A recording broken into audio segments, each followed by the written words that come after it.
something we use all the time when you pay with something on a credit card, on the internet, and you'll notice that in your browser, you might not notice, a little padlock pops up. And pretty well nobody can bust that.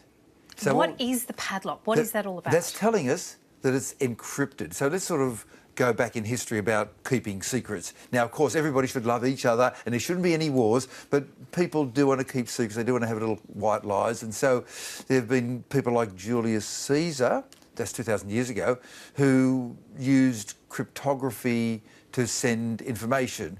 And he used a primitive one. It was just called alphabet shift. So instead of saying, Miriam, can we meet for a coffee at 3 o'clock? You get the M and you shift it to the next letter up. M-I-R. So each letter just gets shifted up by one. Right. And then when you get it, you think, oh, what's this gibberish? I'll just shift it back one letter. And then you've got your key, yeah, we'll have a boring cup of coffee. That's very fine. Right. So Julius Caesar did that. There was another one that the Greeks used to use where they'd get just a tree trunk, which might be sort of bumpy, and then they'd wrap a piece of animal gut or paper equivalent around it, and then they'd just write a message going across and then roll around, and then they'd unwind the bit of paper, and you could wind it around the wrong sort of rod and you wouldn't get anything. But if you had exactly the right stick, shape and size. Yeah, there's always been this desire to keep secrets. So most of the stuff I've been talking about there is what they call symmetric cryptography. Okay. And then they went into, in 1976, I remember reading this at the time in the Scientific American going, oh my God, this is blowing my mind. This was in the Martin Gardner mathematical game section of the Scientific American, asymmetric cryptography. Okay, so what's the difference between symmetrical and asymmetric? Symmetric, once you know the key, you can just uncode it. In the case of asymmetric, even if you know the secret, you can't uncode it. So let me give you an example. So symmetric is, we can go backwards and forwards. 2 and 3 is 5, and you got the 5, you take away 3, you get back to 2 again. That's easy. Now, multiplication is not symmetric. So suppose I've got a 400-digit number, and I multiply it by another 400-digit number. They're both prime numbers, and I get this huge number, 800 digits long. Now, it might take me a couple of hours or a day or something, to go through it all, or if I've got a computer, a few seconds, to go up to this 800-digit number, which is made by multiplying only 2 prime numbers together. Okay, it'd take me a couple of hours. Going back would take all the computers on Earth longer than the age of the universe.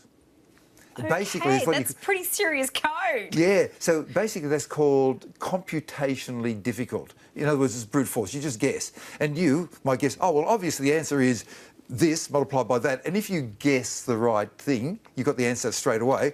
But you have to keep on doing 4 million guesses a second for all of the seconds that exist from now till the beginning of the universe and multiply that by a couple of million times.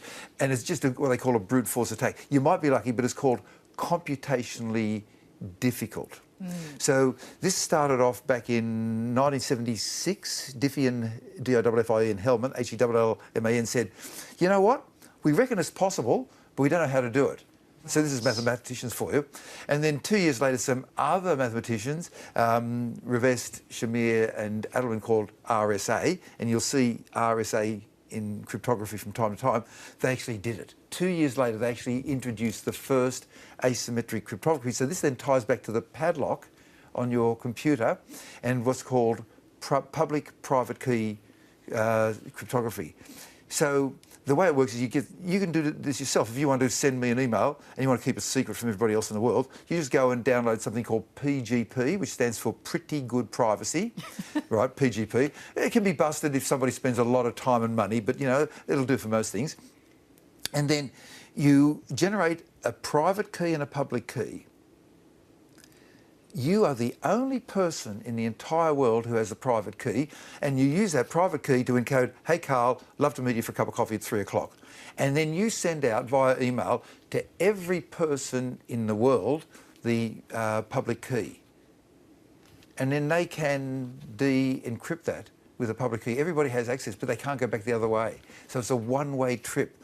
So you're the only person who can encode it, and everybody with a private key, with a public key, can decode it. And then if I have the same thing, I can have my own private key, and I can say, yeah, I'd love to meet you at 3 o'clock, and I can send it. And if I send it using your public key, you with a private key are the only person who can decode it. So everybody in the world has got that public key, and everybody can try and send you a message, and they can send you a different message, but nobody can de-encode it. You're the only person who can de-encode it. Wow, and we have all of this at our fingertips. Yeah, so if you, on one hand, download PGP, you can send private messages saying, yeah, can you get some milk? Yeah, of course I'll get some milk on the way home. Or whenever you do a credit card transaction and you go to a website, and the website has the beginning, instead of HTTP, it's got HTTPS for secure. And there's that padlock. And what's happened is the web browser at the mothership, you know, Google or whoever, and your web browser have had this private conversation that you didn't even know about. They generated a public and a private key, and nobody can get in. And so you can then give your credit card details, and then they go into the computer, and then bingo, out they go, and nobody else can decode it.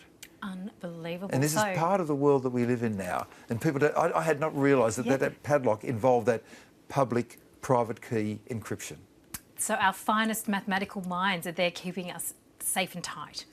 On the other hand, even finer mathematical minds are trying to bust it as well. And so it's a continuous war of weapon, anti-weapon, and on they go.